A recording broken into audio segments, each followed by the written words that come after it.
다 함께 사도신경으로 신앙 고백하심으로 일요 저녁 예배를 하나님께 드리겠습니다.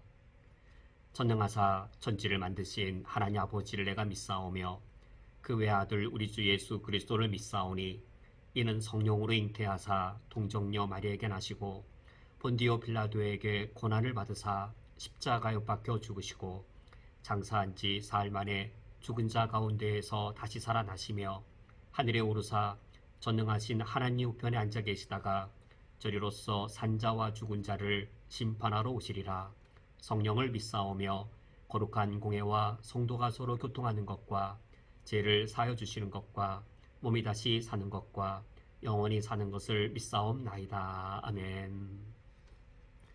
예수 그리스도의 십자가의 피로 나를 구원하신 하나님 아버지시여, 이 시간 주님 앞에 저희들이 함께 모여 우리의 참 왕이시며 우리의 유일한 구원자이신 주님을 찬양하고 경배합니다. 이 시간 우리 중에 오시어서 주님을 향한 우리의 예배를 받아주시옵소서. 예수 그리스도의 이름으로 기도합니다. 아멘. 다 함께 찬양하겠습니다. 찬송가 353장 십자가 군병되어서 찬양하겠습니다.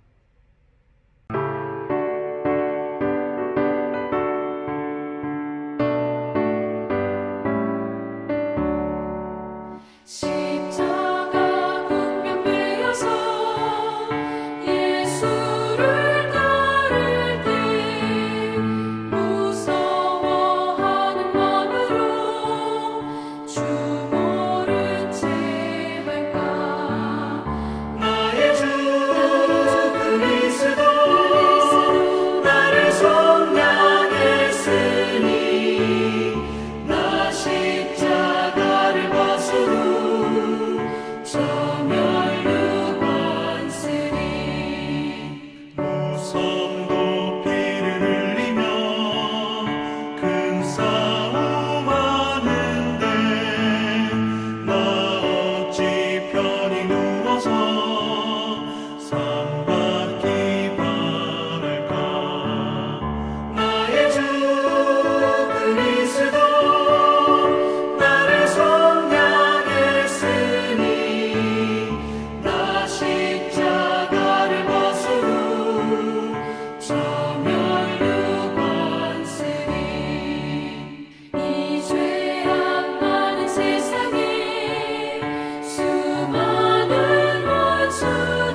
성경 봉독하겠습니다.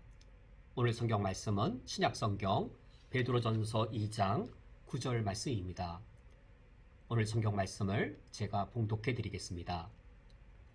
그러나 너희는 택하신 족속이요 왕같은 제사장들이요 거룩한 나라요 그의 소유가 된 백성이니 이는 너희를 어두운 데서 불러내어 그의 귀한 빛에 들어가게 하신 이의 아름다운 덕을 선포하게 하려 하심이라. 아멘. 다 함께 기도하고 말씀을 듣겠습니다. 예수 그리스도의 핏값으로 우리를 구원하시고 우리를 한 몸 되게 하셔서 예수 그리스도의 몸인 교회를 이루게 하셨습니다. 우리가 이 교회를 바르게 세워나가며 바르게 지켜나가기를 원합니다. 저희들이 오늘 주의 말씀을 들으며 우리가 어떻게 교회를 바르게 보존하고 바르게 지켜나가야 되는지 하나님 아버지 앞에서 한 뜻과 한 마음을 가질 수 있도록 인도하여 주옵소서. 예수 그리스도의 이름으로 기도합니다. 아멘.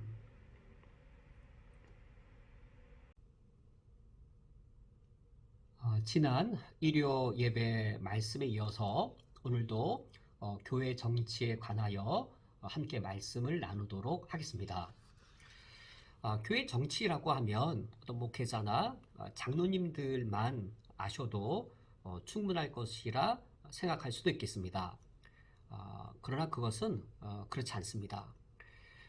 우리 교회를 건강하게 세워나가기 위해 우리 교회 공동체, 우리 구성원, 우리 모든 성도님들이 교회 정치 원리를 더 깊게 이해하고 또 우리들이 서로 더 넓게 같은 교회 정치 원리를 공감하는 것, 우리 교회를 건강하게 세워나가기 위해 매우 필수적인 요소가 됩니다.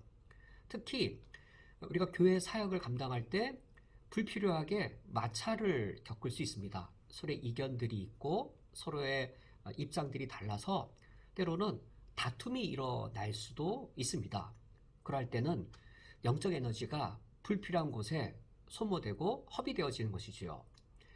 우리 교회를 힘있게 세워나가고 또 사탄이 틈타지 못하도록 분란이나 다툼이 일어나지 않도록 미연에 방지하려면 우리 교회 공동체 구성원들이 교회 정치에 대해 그 원리를 더 깊게 이해하고 더 많은 사람들이 더 넓게 교회는 이렇게 운영되어져야 된다라고 공감대를 형성할 때 우리가 우리 교회를 더 힘있게 아름답게 세워나갈 수 있겠고 또 타락이나 부패 또 불필요한 마찰 그것을 미연에 방지할 수 있습니다. 그래서 지금 여러 주에 걸쳐서 교회 정치에 관해 말씀을 나누고 있습니다. 우리가 지난번에도 이미 가장 기초적인 것을 다루었는데 그 부분을 다 한번 짧은 시간 한번 요약해 보도록 하겠습니다. 우리 개신교는 중세 시대 타락했던 로마 캐톨릭 교회에 대한 반발로 종교 개혁으로 일어났습니다. 중세 시대 로마 캐톨릭 교회의 어떤 기초되는 그 주의와 이것에 반발하여 세워진 이 개신교의 기초가 되어지는 주의, 이 두 주의가 서로 이제 반대되는 것이겠죠. 로마 캐톨릭 교회는 사제주의에 기초하여 세워진 교회라면 이제 종교개혁자들, 루터나 켈빈을 비롯한 종교개혁자들은 이 사제주의를 반대하고 만인 사제주의, 만인 제사장주의를 주장하면서 이 만인 제사장주의에 기초하여 개신교를 세우게 되었습니다. 저항하고 반대하기 때문에 개신교는 프로테스탄트란 그 이름을 얻게 된 것이지요. 그러면 이 사제주의와 만인 제사장주의의 가장 결정적인 차이점은 무엇인가? 사제주의는 그 이름대로 사제만이 교회를 다스리는 치리권을 갖고 있다라는 것이 이제 사제주의입니다. 그러니까 사제는 다스리는 계급이 되고 평신도는 다스림을 받는 대상이 되는 것이죠. 이것을 반대한 것이었습니다. 사제주의에 대해 만인 사제주의, 만인 제사장주의, 예수 그리스도를 나의 구주로 영접한 구원받은 참 신자들, 만인 그리스도인이 만인제상이란 말은 무엇일까요?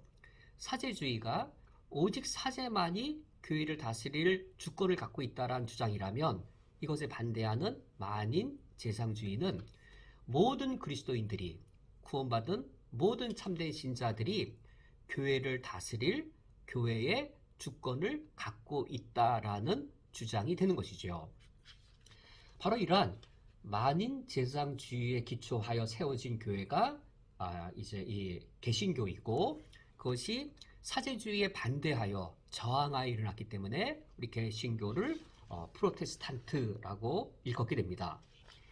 이런 개신교 안에도 이제 다양한 스펙트럼들이 있습니다. 다양한 스펙트럼들이 있어서 개신교 안에도 교회 정치 형태가 최소한 세 가지의 교회 정치 형태가 있습니다. 만인제상주의를 최소한 적용했느냐 아니면 최대한 적용했느냐에 의해서 이제 이런 다양한 스펙트럼이 이런 다양한 정치 형태가 있게 되어지는데, 이 감리교의 경우는 만인제상주의를 최소한만 적용합니다. 그래서 사제주의의 경우, 로마 캐톨릭 교회의 사제주의의 경우 사제만이 교회를 다스릴 수 있다라는 입장인데, 감리교도 여기랑 상당히 많이 가까이 있는 것이죠.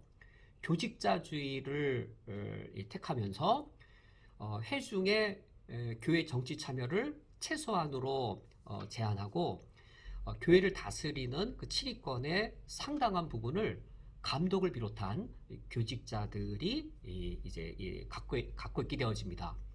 교직자 안에도 위계 질서가 형성되어져서 개신교이지만 이 감독 정치를 택하는 이 감리교의 경우에 이제 캐톨릭의 그 모습에 이 많은 부분들을 여전히 갖고 있는 것이죠.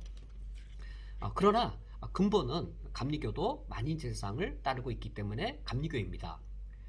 이러한 감리교에 대한 반발로서 이제 회중정치, 대표적으로 침례교가 등장하게 됩니다. 이 회중교회는 정반대가 되는 것이죠. 회중에 의한 정치를 택하면서 직접민주주의를 시행하는데, 반대로 교역자의 정치 참여를 허용하지 않습니다. 교육자가 특별히 있지도 않고, 교육자가 있다 할지라도 교육자에게 교회를 다스리는 권한을 교육자에게 주지 않습니다.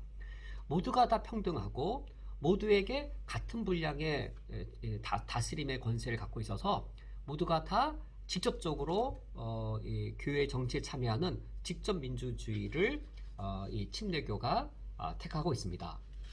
그래서 이 개신교 안에 만인제상의 원리를 따르는 이 개신교 안에도 회중의 정치 참여를 최소한으로 축소하는 감리교가 있는가 하면, 여기서는 이제 교직자의 치리권이 강화되죠. 반대로 회중의 정치 참여를 최대한으로 넓혀서 이 교직자의 교회 다스림을 제한시켜 버리는 그런 침례교도 있습니다. 이 둘의 이 중간 지점이 그러므로 필요하게 되는 것이죠. 물론 감리교의 장점도 있겠지만 단점이 크고, 이런 이 침례교의 회중 정치도 물론 장점이 있지만 단점이 커서 양자의 장점을 취하고 양자의 단점은 벗어나기 위한 어떤 이 균형을 잡으려고 하는 정치 형태가 이 제3의 정치 형태로 등장하는데, 바로 장로교 정치 제도입니다. 마침 우리 쿠에타니 연합교회, 우리 교회가 연합교회이긴 한데, 그래서 어떤 특정 교파를 따르지 않는데, 우리 교회의 조직과 운영 규칙은 한국 장로교의 어떤 이 대표적인 모습들, 한국의 장로교회 갔을 때 일반적으로 있는 그런 교회 조직과 이 장로교회 운영 규칙을 따르고 있습니다.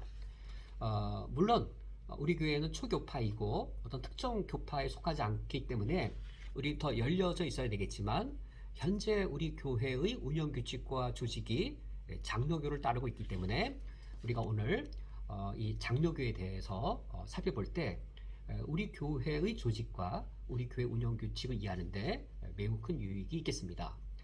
그러면 이 장로교는 어떠한 원리로 또 구체적으로 어떻게 교회를 다스리고 운영하는가 이에 관해 오늘 살펴보도록 하겠습니다. 오늘 성경 본문인 베드로전서 2장 9절 말씀을 보면 신약시대의 우리 그리스도인들이 누구인지를 밝히 말씀해 줍니다.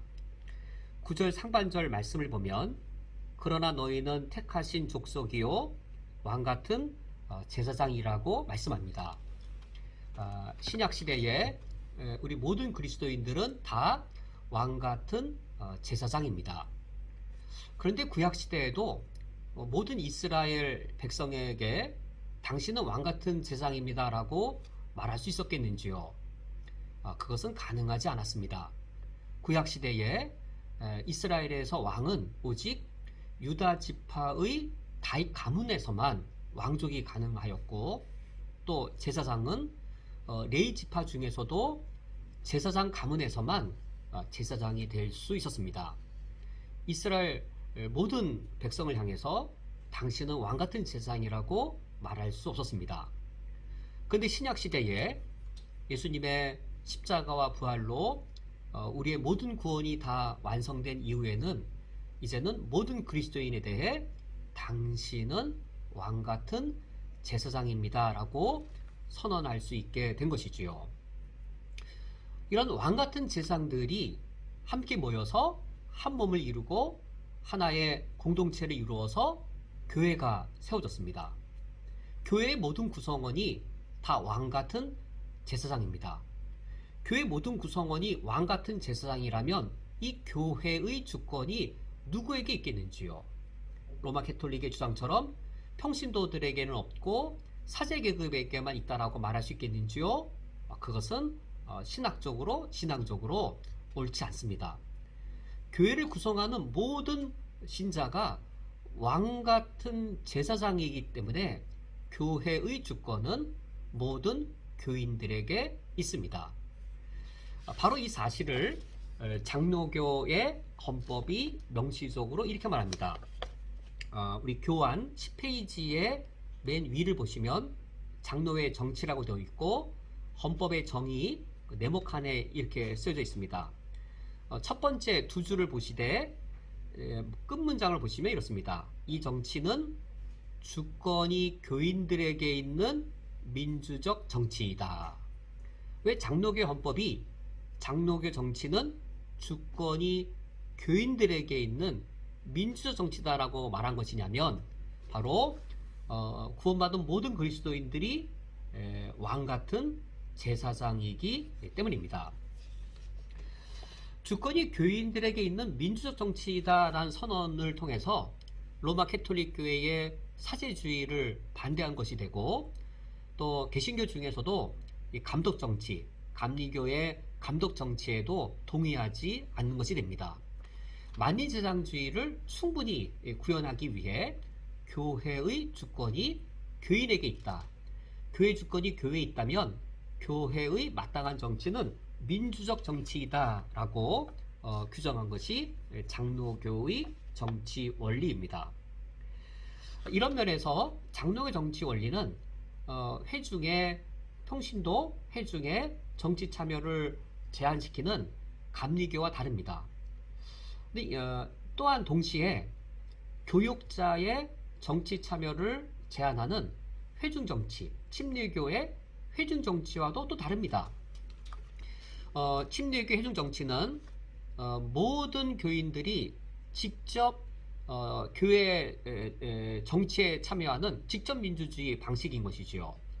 그러나 이 장로교는 직접 민주주의가 아니라 간접적인 민주주의 방식, 대의 민주주의 방식을 따르고 있습니다. 그것이 우리가 이제 교회에서 쉽게 말하는 장로님을 세웠다, 이번에 장로님을 우리가 장로님을 세워서 당회를 구성했다, 이렇게 표현하는 것들, 바로 그것이지요. 헌법을 다시 보시면 교환 10페이지에 이 정치는 지교회 교인들이 장로를 선택하여, 장로를 누가 선택하냐면 목사가 장로를 임명하는 게 아닙니다. 누가 장로로 선택되어지냐면 교인들이 자신을 대표할, 교인을 대표할 장로를 선택하는 것이죠. 장로를 선택한 후에 그 장로들이 목회자와 담임 목사와 함께 당회를 조직하게 합니다. 지교회 교인들이 장로를 선택하여 당회를 조직하게 하고, 그러면 이 당회는 어떤 역할을 하냐면 그 당회로 치리권을 행사하게 하는, 당회가 치리권을 행사합니다. 당회가 치리권을 행사하기 때문에 교회 주권이 목사와 장로에게만 있는가? 그렇지 않습니다. 치리권을 당회가 행사하지만 그 치리권 행사하는 이 장로를 교인의 대표로 선출하였기 때문에 주권은 원리적으로 교인에게 있는 것이죠. 그러므로 장로교는 직접적인 민주주의 방식이 아니라 간접적인 민주주의 방식, 대의 민주주의 방식을 택하고 있습니다. 이제 우리 한국의 정치를 보면 대통령 선거할 때와 이 국회의원 선거할 때가 다릅니다. 대통령 선거는 직접 민주주의 방식이죠. 대한민국 국민 모두가 다 대통령을 뽑을 그런 이 투표권을 갖고 있습니다. 모두가 다 직접 이 대통령을 뽑는 그 이 투표권을 행사합니다. 이것에 비해 국회의원의 경우는 그렇지 않죠. 국회의원의 경우는 나를 대표할 국민의 대표로서 국회의원을 선거하고 그 국회의원이 국민을 대신해서 국회에 가서 의정활동을 하게 되는 것이죠. 교회의 당회가 이런 이 간접민주주의, 대의민주주의, 국회의원을 선거하는 이 모습에 많이 닮아 있습니다. 그러면 이런 당회, 이 장로교회의 이런 당회는 누가 언제 처음 이런 원리를 처음 개발했을까? 이것은 16세기 종교개혁 때 켈빈이 처음으로 장로란 제도를 만들고, 지금하고 똑같지는 않지만 그 원리적으로 대략 유사한 이런 당회의 원리를 이 켈빈이 처음으로 세우게 됩니다. 그러니까 장로교회의 원형은 켈빈에게 있습니다. 켈빈이 이처럼 처음 이런 장로 제도를, 그래 이 당회의 원리로서 교회를 다스리게 한 그 처음 의도는 무엇이었을까? 그 배경을 봐야 됩니다. 켈빈이 종교개혁을 일으켰을 때 교회를 다스리는 치리회는 사제 계급에서만 이 치리회의 멤버가 될 수 있었습니다. 교회의 경우에는 교육자이겠죠. 이 교회를 다스리는 이 치리회에 교육자만 들어오는 것이 아니라 이 일반 성도들이 함께, 교육자와 함께 교회를 다스리게 하는데, 그 수많은 교인들이 다 직접적으로 올 수가 없는 것이죠. 우리가 국회의원을 나를 대신하여, 국민을 대신하여 선출받아 국민의 대표로 국회에 가서 의정활동을 하는 것처럼 교인들이 자신들을 대표할 이 장로를 선출해서 당회를 구성하여 교인들의 대표로서 교육자와 함께 교회를 다스리는 이 당회를 당회를 설계하게 되었습니다. 그러므로 이 켈빈이 처음 이런 당회란 제도를 구상했을 때 그 처음 의도는 교회를 다스리는 일에 있어서 성도들의 참여를 위한 것이었습니다. 교인들이 교회를 다스리는 일에 있어서 왕 같은 제사장으로 참여해야 된다. 근데 그 방식이 직접 민주주의가 아니라 간접적인 대의민주주의 방식으로 이 교회를 다스리는 일에 교인이 참여케 하는 것, 이것이 장로를 세우고 당회란 제도를 만든 처음 본래 의도였습니다. 이런 당회가 어떤 장점이 있겠는지요? 이런 당회가 있으면 이제 교육자가 독단적으로 독재로 교회를 다스리는 일도 방지되어지고, 이건 감리교의 어떤 한계일 수 있죠.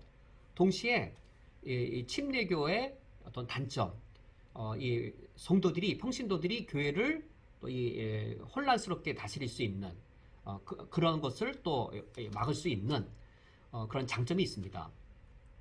또 어떤 장점이 있을 수 있을까요?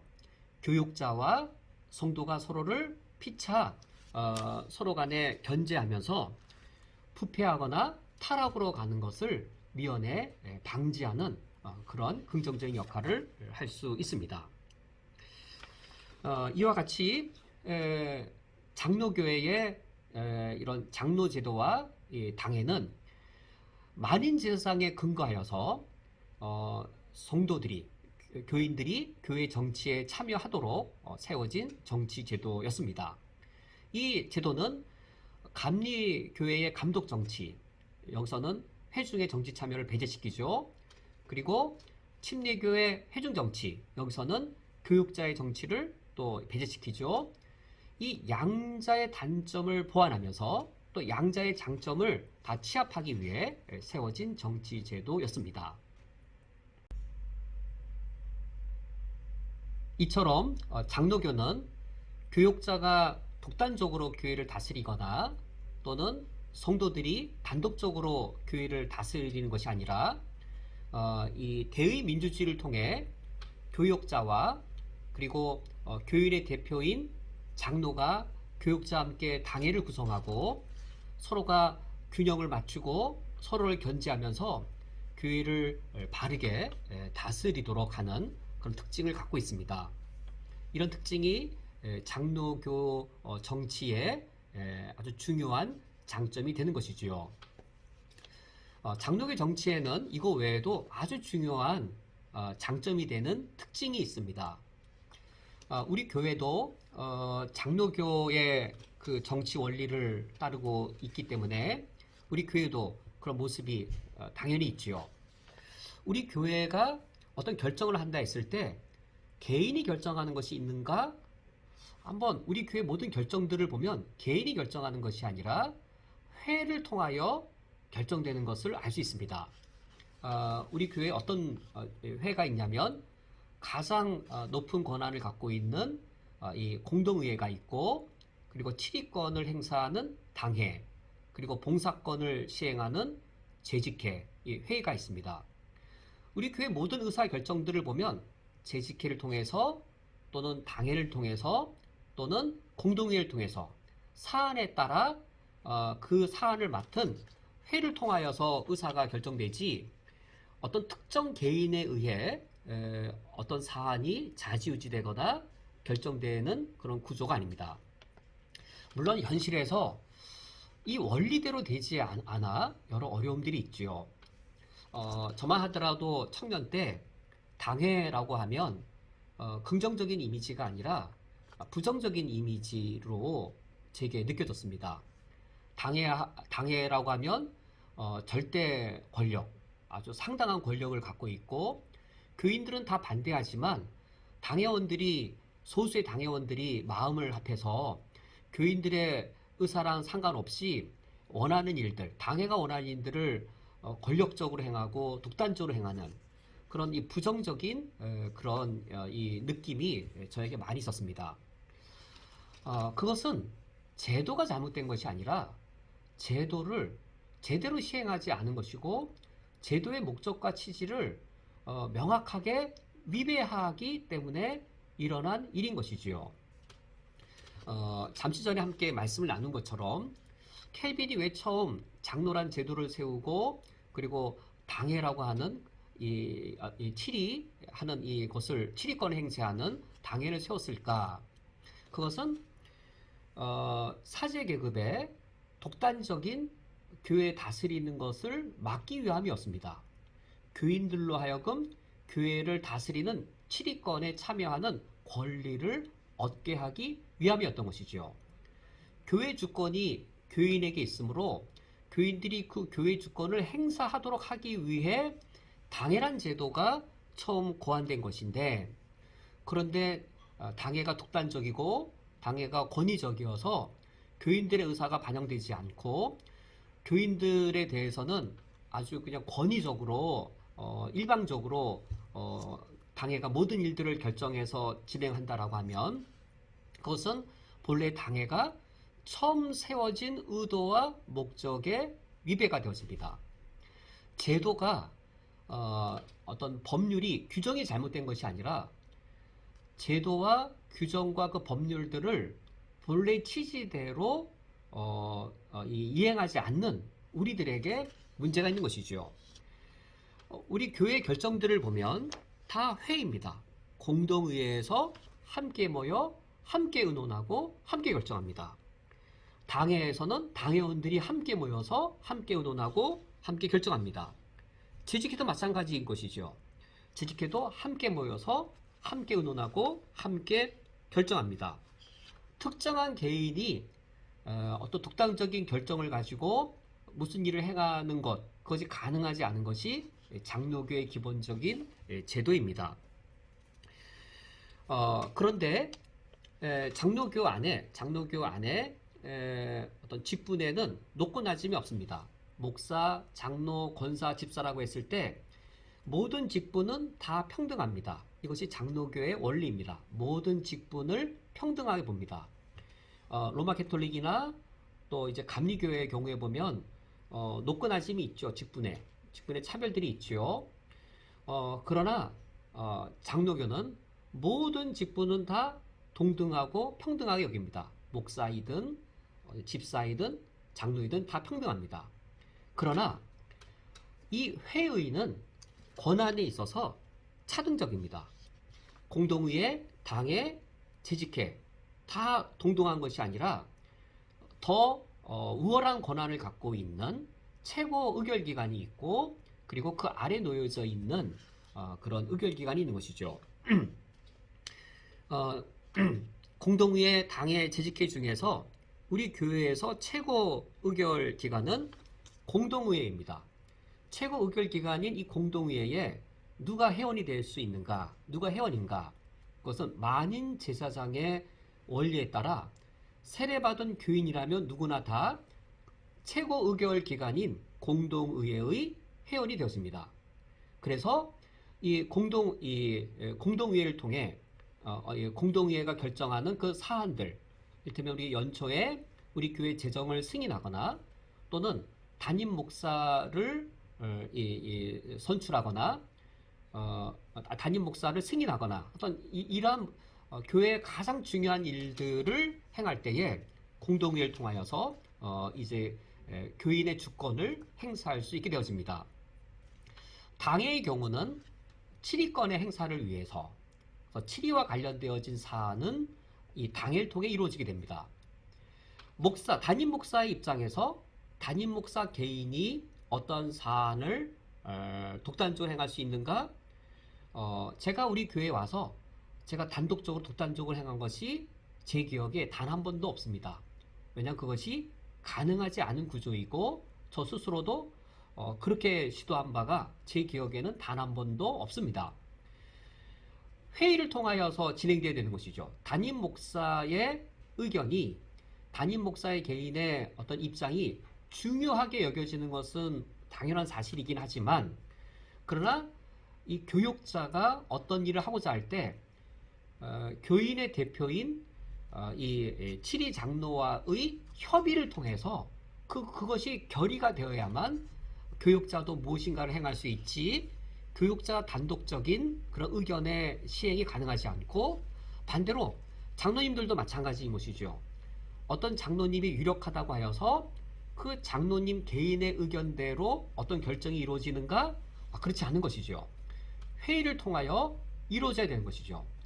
만약 어떤 담임 목사의 입김이 너무 세거나 어떤 특정한 교회의 장로님이나 또는 집사님, 권사님의 입김이 너무 세서 그 개인에 의해 좌지우지가 되어진다면 그것은 교회가 건강하지 않은 겁니다. 교회가 여러 면에서 부실한 겁니다. 소수의 사람이 단독적으로 그렇게 행할 수 있도록 다수의 사람들이 묵인하고 있고 침묵하고 있는 것이죠.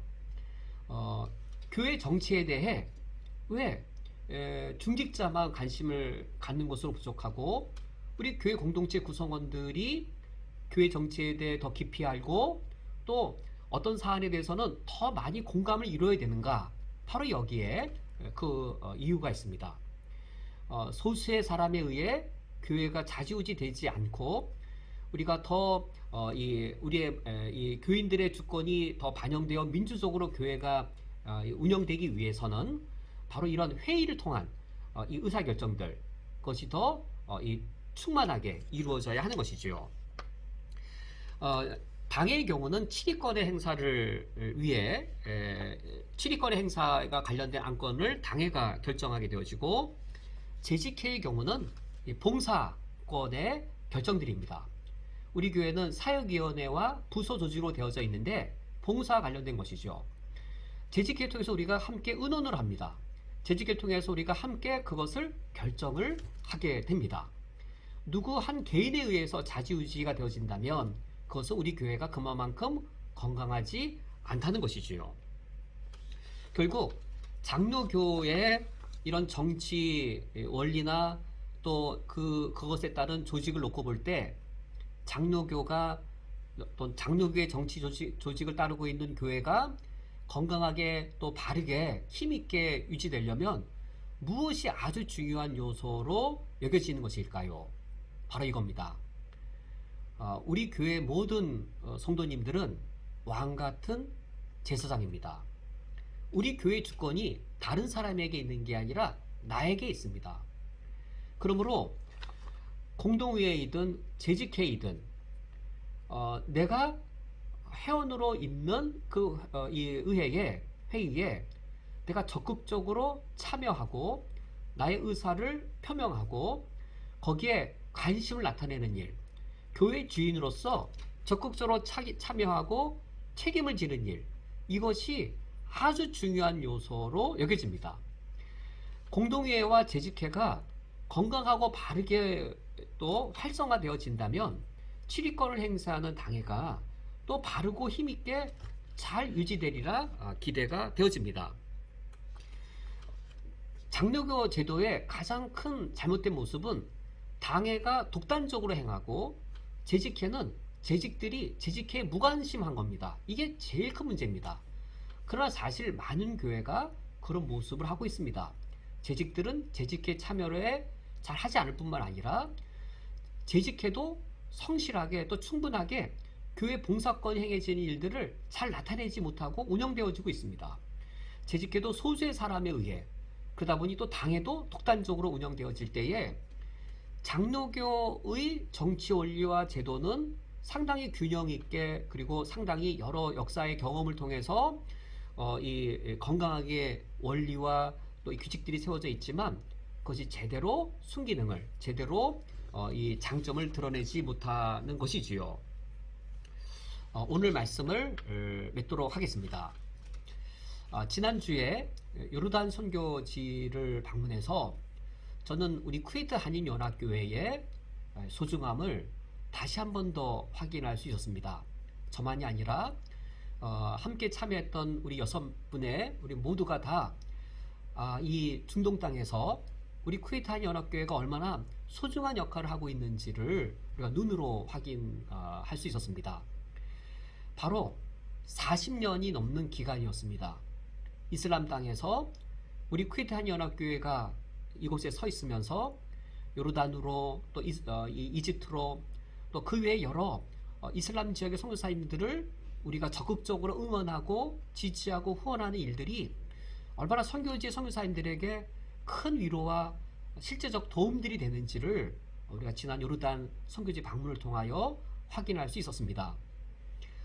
40여 년 동안 우리 교회가 이런 사역들을 감당했다면 앞으로도 우리 교회가 건강하게 세워져서 이 일들을 잘 감당해야 되겠습니다. 얼마나 우리 교회가 소중하고 귀한 일들을 감당하고 있는지요. 교회 정치, 교회를 다스리는 일들, 우리가 왜 잘 알아야 되는가? 그것은 우리가 교회 정치의 이 원리들을 잘하면 잘 알수록 우리 교회의 영적인 에너지들, 우리 교회의 재정적이든 또 물리적이든 우리 인적 자원이든 이런 자원들을 정말 쓰여져야 될 곳에 집중하여 우리가 사용할 수 있기 때문입니다. 정치가 잘못되어질 때에 불필요한 마찰들이 일어나곤 합니다. 정치가 그릇되어질 때에 교회 안에 타락이 일어나고 교회 안에 다툼들이 일어나게 되어집니다. 그러나 우리에게는 좋은 법이 있습니다. 우리에게는 아주 좋은 제도와 규칙들이 있습니다. 좋은 제도와 규칙과 법이 있다면 이제 우리가 이것을 잘 익히고 잘 우리가 서로 공감하여서 이 원리대로, 이 법대로 목사는 목사로서, 장로는 장로로서, 우리 성도님들은 성도의 그 집사와 권사의 그 신분으로서 이 법과 법의 원리를 그 취지에 맞도록 거기에 잘 맞추면 하나님이 우리에게 주신 영적인 모든 에너지들, 물리적이든 재정적이든 인적이든 이런 모든 능력들이 교회가 해야 될 그 사역에 충만하게, 충분하게, 더 효율적으로, 집중적으로 사용되어질 수 있을 겁니다. 허비되거나 또는 그릇되게 사용되는 일이 없을 겁니다. 우리가 교회 정치를 함께 잘 익혀나가서 우리 교회가 건강하게 세워지고 하나님께서 우리 교회를 이슬람 땅에서 이슬람 선교의 사명을 위해 하나님께서 더욱더 사용해 주시기를 하나님 아버지 앞에 함께 바라보게 됩니다. 함께 기도하겠습니다. 하나님 아버지시여, 우리 교회를 42년 동안 주님이 세워오셨습니다. 우리가 또 다른 40년을 앞을 향해 달려갈 때에 우리가 함께 왕같은 제사장으로 모여 교회를 이룬 저희들이 교회의 주인의식을 가지고 우리 교회를 바르게 세워나가며 바르게 교회를 다스려서 하나님 우리에게 맡기신 이 영적 사명들을 더욱더 합당하게 감당하게 해 주옵소서. 예수 그리스도의 이름으로 기도합니다. 아멘. 다 함께 주기도로 오늘 예배를 폐하겠습니다. 하늘에 계신 우리 아버지여, 이름이 거룩히 여김을 받으시오며 나라가 임하시오며 뜻이 하늘에서 이루어진 것 같이 땅에서도 이루어지이다. 오늘 우리에게 일용할 양식을 주시옵고 우리가 우리에게 죄 지은 자를 사하여 준 것 같이 우리 죄를 사하여 주시옵고 우리를 시험에 들게 하지 마시옵고 다만 악에서 구하시옵소서. 나라와 권세와 영광이 아버지께 영원히 있사옵나이다. 아멘.